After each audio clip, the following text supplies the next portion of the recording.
Boa noite a todos, sejam muito bem-vindos. A mensagem traz o título Caridade. Nos caminhos claros da inteligência, muitas vezes as rosas da alegria incompleta produzem os espinhos da dor, mas, nas sendas luminosas da caridade, os espinhos da dor oferecem rosas de perfeita alegria. Onde a mão da caridade não passou, no campo da vida, as pedras e a erva daninha alimentam o deserto, e enquanto não atinge o cérebro, elevando-se do sentimento ao raciocínio, a ciência é simples cálculo que a maldade inclina à destruição. Indubitavelmente, a fé improvisa revolucionários, a instrução erige doutores, a técnica forma especialistas e a própria educação. Venerável em seus fundamentos, burila gentilhomens para as manifestações do respeito recíproco e da solidariedade comum. Só a caridade, porém, edifica os apóstolos do bem que regeneram o mundo e lhe santificam os destinos. A investigação e a cultura erguerão universidades e academias, onde o pensamento se entronize vitorioso. Entretanto, somente a caridade possui as chaves do coração humano para fazer a vida melhor. Cristãos abnegados da Era Nova, uni-vos sob o estandarte da divina virtude. Não convertais o tesouro do céu em motivo para indagações ociosas, quando, ao redor de vossos passos, se agita a multidão atormentada. Multiplicai o pão da crença e do reconforto, à frente da turba aflita e esfaimada, porque o Senhor vos renovará os dons de auxiliar, toda vez que o cântaro de vosso esforço trouxer os mananciais de cima, o sublime sinal da caridade benfeitora. Estudai e meditai, monumentalizando as obras da benemerência pública e ensinando a verdade imperecível com que a nova revelação vos enriquece. Mas não vos esqueçais de instalar no peito um coração fraterno e compadecido. Instruções materiais primorosas, sem o selo íntimo da caridade, são frutos admiráveis sem sementes. Sem a compreensão, filha da piedade generosa e construtiva, nossa organização doutrinal seria um palácio em trevas. Iluminemos a luta em torno, clareando a vida por dentro. Aspiremos ao paraíso, cooperando para que o bem alcance toda a terra. Fora de Deus não há vida, e fora da caridade, que é o divino amor, não há redenção. Mensagem de Francisco Cândido Xavier, da obra Caridade. Boa noite a todos.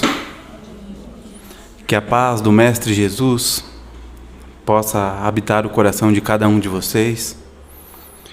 Que nós possamos, a partir desse momento, elevarmos o nosso pensamento, buscando uma concentração, buscando a comunhão de ideias, sensações, sentimentos, com todos os espíritos que aqui se encontram, que nos trazem aquilo que nós necessitamos, aquilo que falta a cada um de nós. Os nossos mentores espirituais reconhecem as nossas necessidades e providenciam, energeticamente, digamos assim, os fluidos que necessitamos para que possamos encarar a nossa semana com ânimo, disposição, para que possamos suportar as nossas dificuldades e os nossos problemas com resiliência, força, para que tenhamos motivação de continuarmos, de vencermos a nós mesmos.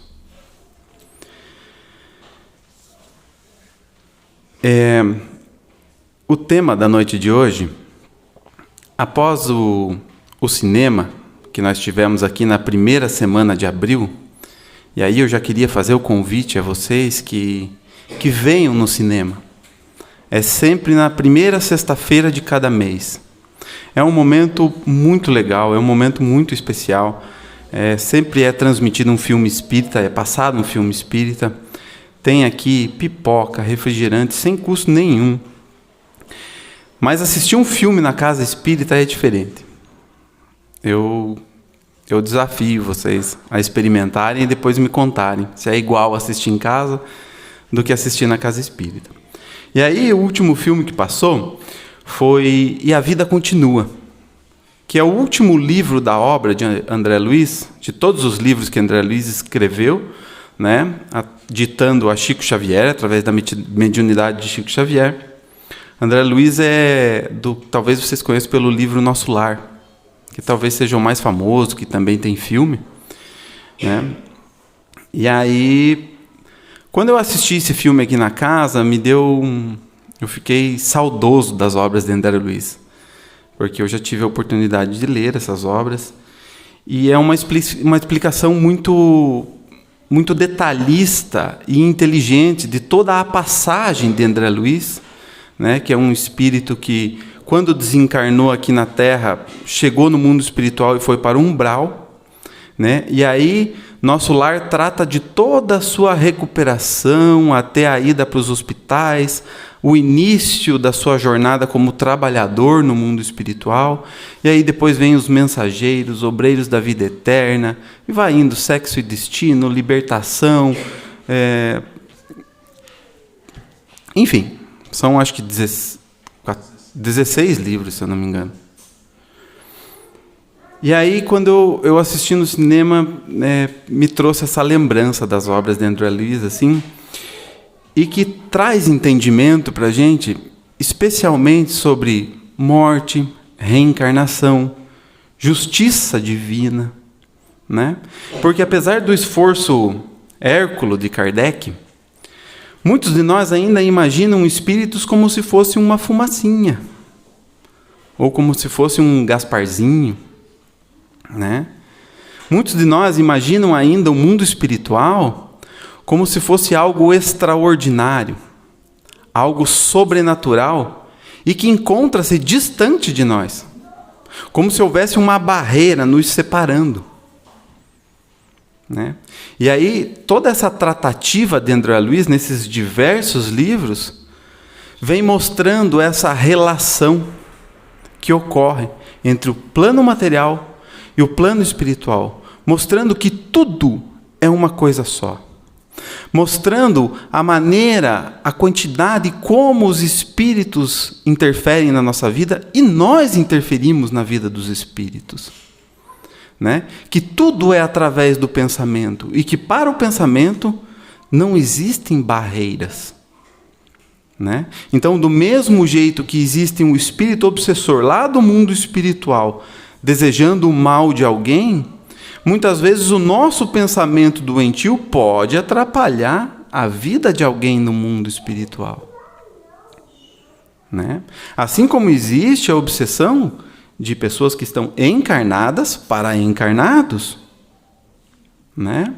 Uma verdadeira possessão de um sobre o outro que não permite que a outra pessoa seja quem é.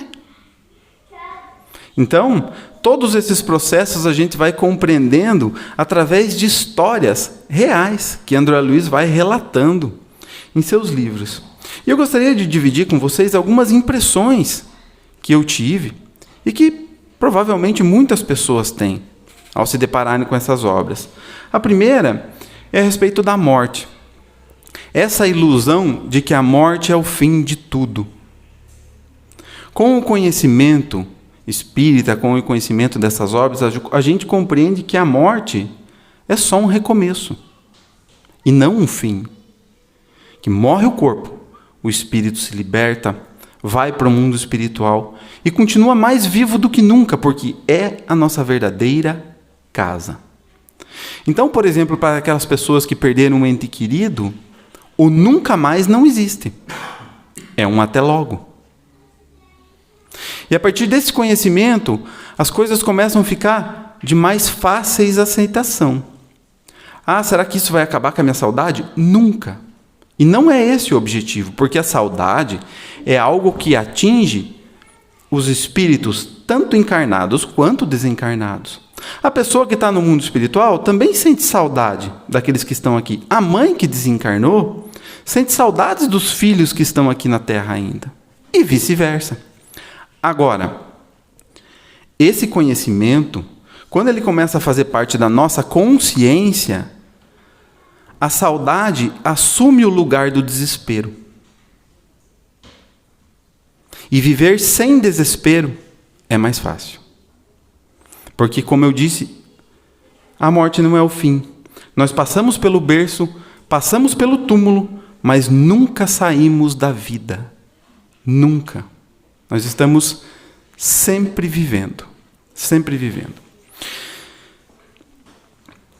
Outra coisa que me tocou muito, especialmente, né, eu sempre questionei muito a justiça divina.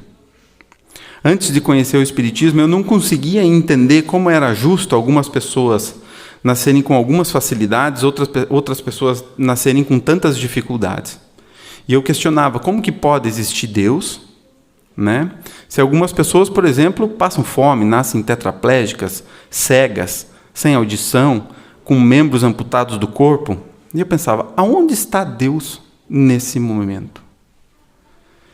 E aí, através do conhecimento dessas obras, da doutrina espírita, especialmente dessas obras de André Luiz, a gente compreende que somos fruto das nossas escolhas através das N vidas que já tivemos.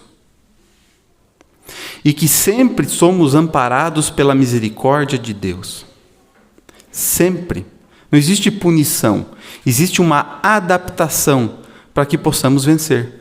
Por exemplo, um exemplo simples, não é via de regra, gente, não é assim, o Tiago falou lá no centro espírita que fulano é assim porque ele foi isso. Não é isso que eu quero dizer. Cada caso é um caso. Mas vou usar um exemplo simples, né, para a gente entender. Uma pessoa suicida, uma vida suicidou-se, 2 vidas suicidou-se, 3ª vida suicidou-se. Aí vem numa vida tetraplégico. Aí você pensa assim, Deus puniu? Não. Deus concedeu a graça de que ele venha sem condições de tirar a própria vida.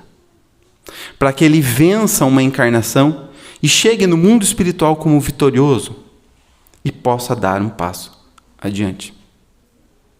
Mais ou menos nesse sentido, a gente pode adaptar todas as nossas mazelas como misericórdia, como bênção, porque Deus reconhece nos seus filhos aonde estão as nossas dificuldades. Então, por exemplo, para uma pessoa que o dinheiro vai fazer muito mal para ela, é natural que ela reencarne numa família onde ela tem um acesso mais dificultoso aos bens materiais. E assim, como punição? Não. Como misericórdia. Né? E assim a gente pode ir adaptando a vida de cada um, né? Cada um sabe sobre si. E aí vai entendendo, vai justificando, digamos assim, por que algumas coisas são difíceis para nós. E para o outro nem tanto. Ao mesmo tempo que esse outro tem uma situação na vida dele que é mais difícil para ele do que para a nossa vida. E aí a gente vai entendendo que a justiça divina é puro amor, é pura misericórdia e está em toda parte. A segunda ilusão que cai por terra a respeito, que nos descortina, é de que depois da morte as coisas são diferentes. A gente tem uma falsa sensação que depois que eu morrer, ou vai ser tudo uma maravilha, ou vai ser toda uma condenação. Né? Não é assim. Sabe como que você vai ser no mundo espiritual? Exatamente como você é aqui. É a mesma pessoa, gente. Como é que pode? Só porque desencarnou vai ficar bonzinho? Ou só porque desencarnou vai ficar ruim? Que justiça haveria nisso? Nenhuma.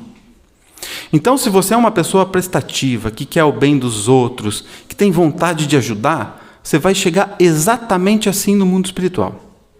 Se você é uma pessoa amarga, que reclama de tudo, que só quer ver o mal dos outros, você também vai chegar assim no mundo espiritual. Exatamente do jeito e maneira que somos. Nem mais, nem menos. Né? Mas vamos combinar, seria justo? Seria justo mesmo a gente morrer e chegar anjo no mundo espiritual? Qual é o mérito? Isso aqui é a mesma coisa que a gente ir lá na escola e para o filhinho da gente de 4, 5 anos, a gente fazer todas as provas e comemorar que ele passou com 10. Falou, parabéns. Não tem cabimento nenhum. Mais uma ilusão, e essa é muito importante, mas muito importante, que fala sobre as nossas relações. É a ilusão de que o tempo transcorre em vão e de que a gente tem todo o tempo do mundo. Gente, de certa forma a gente tem mesmo, né? Somos espíritos eternos. Agora, nessa configuração, com essas pessoas que estamos convivendo, aí a gente já não pode garantir. Se vocês assistirem o filme ou lerem o livro A Vida Continua, vocês vão ver todas essas tramas e o quanto é importante aproveitar uma encarnação para aparar arestas com aqueles que temos arestas e amar aqueles que amamos. É um tempo primordial, gente. É um tempo primordial. Como diz o ditado, deixa eu achar aqui. Nunca as mesmas flores, mas a primavera sempre vem. Então, sempre vai haver renovação, mas nem sempre com as mesmas flores. Então, sabe aquela pessoa difícil? Sabe aquela pessoa difícil que caiu enganado na tua família? Aquela que não tem jeito mesmo. Provavelmente a gente participou da situação que transformou ela dessa forma. Provavelmente. Mas isso não é eu que estou dizendo. É os exemplos das obras de André Luiz. Lembra da história da mãe de André Luiz? Quando foi visitar ele em nosso lar? Que ela está num plano superior, né? Aí ela desce a nosso lar para visitar André Luiz. E nós achando que nosso lar era top do top, né? A gente louco para comprar um terreninho lá em nosso lar. Aí vem a mãe de André Luiz, de uma colônia espiritual superior a nosso lar. Aí chega lá, conversa com André Luiz e ele pergunta: mãe, mas e o pai? Teu pai, você sabe, ele está no umbral. Não, eu sei, mãe, mas eu queria saber como é que a gente faz para ajudar ele. Ele fala: olha, meu filho, não se preocupe com isso. Mas mãe, o pai está lá no umbral. Pois é verdade, mas não se preocupe. Eu vou voltar, vou reencarnar. E vou voltar junto com seu pai. Mas você vai ser filha dele? Não, vou ser esposa de novo. E aí aquela pergunta que todo mundo sabe, né? Que o pai de André Luiz foi parar lá no umbral, porque ele corrompeu 2 meninas, e as meninas eram amantes dele. E aí... E as prostitutas vão aonde? Ela fala: não se preocupe, meu filho, a gente vai receber elas como filhas. E aí a gente tem uma noção do quanto Deus é misericordioso, mandando um espírito desse quilate, um espírito desse alcance evolutivo, né, para receber na mesma família, o esposo, né, e as filhas, e como filhas, as prostitutas que ele se envolveu, para que ele tenha a oportunidade de aquelas que por ele foram desvirtuadas sejam educadas por amor. E aí é válido a gente dar uma olhadinha assim para a nossa família, pensando: meu Deus, quem será que é esse espírito de alto quilate que reencarnou para nos ajudar? E quem será que são os algozes da nossa família? Mas não com um olhar de crítica ou com um olhar de curiosidade, com um olhar de entender que é a melhor situação que pode existir para que a gente se ame. Isso é passar a mão na cabeça para tudo? Claro que não. Isso é perdoar todos os erros e deixar que as pessoas façam o que quiserem? Claro que não. Claro que não. Mas é entender que esses processos de reencarnação exigem, no mínimo, boa vontade da nossa parte. Compreensão, indulgência, misericórdia, caridade para com aqueles que caminham conosco. Por isso que é importante, para que possamos aproveitar a nossa encarnação. A quarta ilusão é de que espiritualidade é coisa de espírito no mundo espiritual. O que eu quero dizer com isso? Que espiritualidade é como se, vou exercer minha espiritualidade. Estou adentrando ao centro espírita e por 1 hora ou 2 horas por semana eu vou exercer minha espiritualidade. Ou o quê? Espiritualidade é coisa para conversarmos algumas vezes. É lá do mundo espiritual. Não tem nada a ver conosco aqui. Gente, espiritualidade é vida. É toda hora. É todo momento. Então, as obras, não só de André Luiz, como todas as obras espíritas, como o Pentateuco Espírito, nos mostra incessantemente a relação dos espíritos conosco. Como que eles influenciam nossas vidas e nós influenciamos a vida deles. Então, quando você levanta de mau humor de manhã, é espiritualidade? É. Com quem que você vai se envolver?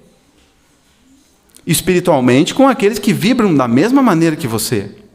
Se você levanta feliz, disposto, com quem você vai se envolver? Exatamente como os espíritos que vibram como você. Então vale a pena refletir e parar para pensar quem está caminhando conosco?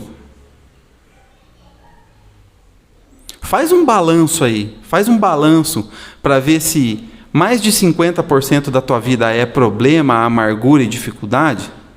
E aí você já vai descobrir quem está caminhando com você. Ou se de repente eles são momentos que acontecem, mas na maioria do tempo você é feliz, determinado, corajoso. E aí você também já vai descobrir quem caminha contigo. Então vale a reflexão, não só para descobrir quem caminha conosco, mas para a gente entender que caso quem esteja caminhando conosco não seja lá muito grande coisa, está na hora de trocar a turma, gente. Que essa turma não está dando certo. Está na hora de trocar. Como que a gente vai trocar? Mudando o nosso padrão de vibração. Está cheio de técnicas, está cheio de incentivos como meditação, como uma boa leitura, né? Tá cheio de dicas do que não fazer, que nos atrapalha mentalmente e espiritualmente. Então, vamos fazer o uso de tudo isso que já é sabido. Espiritualidade é o que você canaliza. É o que você canaliza para você o tempo todo. Não no centro espírita, não no grupo de estudos, não nas reuniões mediúnicas, não, o tempo todo. Aonde vive seu pensamento? A maior parte do tempo. Faz essa pergunta para você mesmo. Compreendendo isso, a gente também entende o quanto faz sentido toda a narrativa de André Luiz, que vem nos descortinar esse mundo espiritual de maneira muito explícita. E quando a gente entra em contato com essas informações, a gente tem a condição, a capacidade de adaptar a vida de cada um de nós. Né? Então, quando a gente vê na história de André Luiz aquele irmão difícil, que é obsediado por obsessores e que tem uma vida toda torta, a gente entende que aquele irmão é um filho de Deus e que ele chegou nessa condição através de suas escolhas, é verdade, mas de que ele é um filho de Deus e ele vai alcançar a felicidade assim como todos. Parece um absurdo, mas aquele que hoje está cometendo crimes, matando, assassinando, é filho de Deus e vai ser feliz assim como cada um de nós.